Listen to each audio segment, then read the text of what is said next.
જન આક્રોશ સભાની અંદર છોટાઉદેપુર જિલ્લાના અલગ અલગ તાલુકામાંથી કોંગ્રેસના કાર્યકરો, યુવાનો અને બહેનો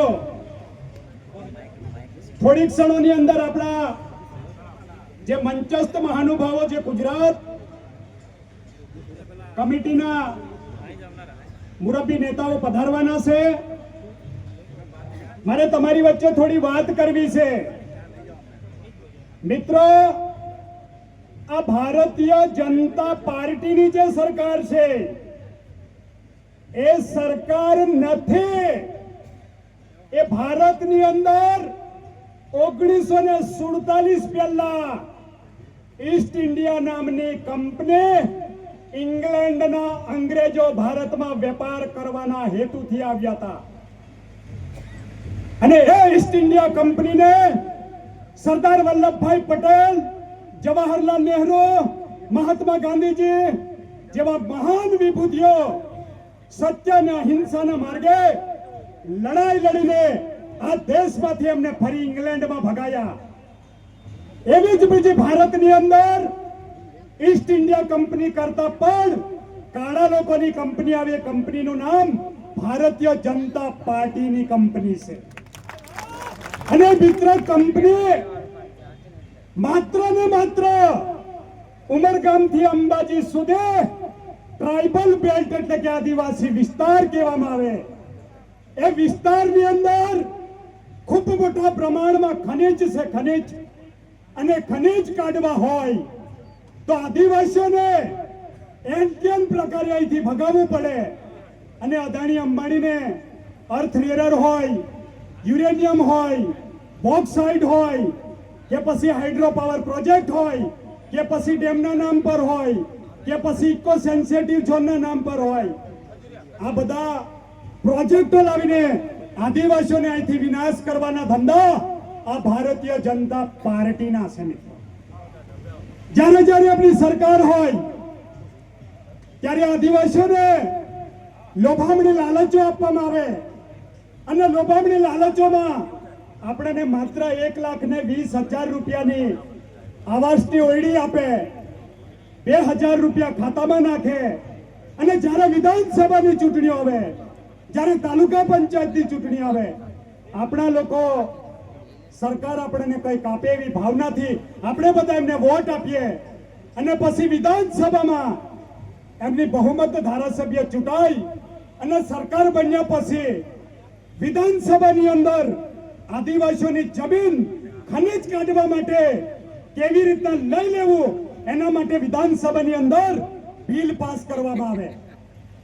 એટલે આ ભારતીય જનતા પાર્ટીને એટલા માટે ખાણ માફિયાઓ, જમીન ચોર અને ખનિજ ચોરના માલિકો એમને મેં માનું છું.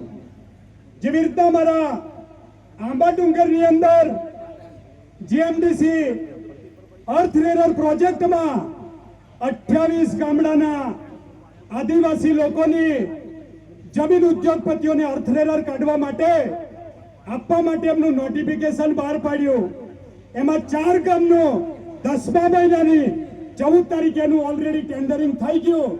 તેમ છતાં આ છોટાઉદેપુર જિલ્લાના ધારાસભ્ય, સાંસદો અને પાર્ટીના પદાધિકારીઓ જ્યારે લોકોને ગેરમાર્ગે દોરે કે ભાઈ તમને 28 ગામડાના લોકોને અહીંથી કોઈ ઉજાડવાના નથી.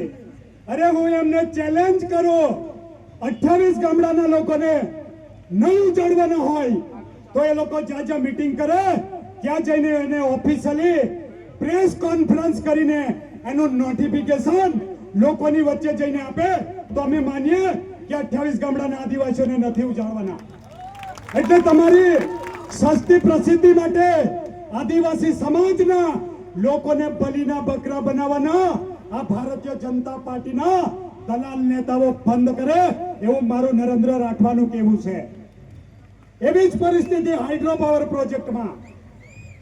અરે ભાઈ, ધારાસભ્ય, સાંસદો અનામત બેઠક પરથી ચૂંટાય અને અનામત બેઠકના આદિવાસી લોકો એમને વોટ આપે, એમને વિધાનસભા લોકસભામાં ચૂંટીને મોકલે એટલે આપણી વિરોધમાં વિધાનસભા લોકસભામાં કોઈ પણ પ્રકારની પોલિસી, કોઈ કાનૂન, કોઈ બિલ પાસ થાય તો આપણે એમએલએ એમપીએ બોલવું જોઈએ. તો હાઇડ્રો પાવર પ્રોજેક્ટની અંદર છોટાઉદેપુર જિલ્લાના કલેક્ટર અને છોટાઉદેપુર જિલ્લાના લો એન્ડ ઓર્ડર અધિકારી ડીએસપી એ સર્વે કરવા આવેલી ટીમને પ્રોટેક્શન પૂરું પાડે. અને સ્વાભાવિક છે એ લોકો પગાર લે એટલે એમને તો એ કરવું જ પડે. પણ આપણા પેલા ધારાસભ્ય અભયસિંહભાઈ તડવી અને છોટાઉદેપુર જિલ્લાના સાંસદ જસુભાઈ રાઠવા આદિવાસી સમાજ અને હાઇડ્રો પાવર પ્રોજેક્ટના વિસ્થાપિતોની પડખે રહેવું જોઈએ. તેની જગ્યાએ આદિવાસીઓને ઉજાડવા માટે આવેલી કંપનીના સમર્થનમાં સપોર્ટ કરે તો એ તમારા નેતા કહેવાય કે કોણ કહેવાય? એ આપણા નેતા કહેવાય કે કોણ કહેવાય? એને શું કહેવાય? દલાલ કહેવાય. દલાલ, જમીન ચોર, ખાણ માફિયાઓ કહેવાય. બરાબર?